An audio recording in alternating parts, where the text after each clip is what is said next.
Now we shall discuss Properties Editor in detail. This area is called Properties Editor. This area is called Editor Type Selector. Properties Editor has number of different tabs. This tab is called Render tab.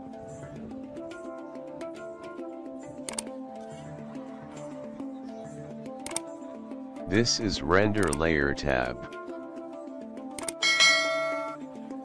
This is a Scene tab.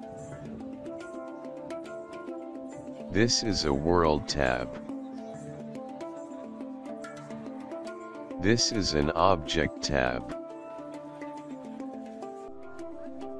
It is called Constraint tab.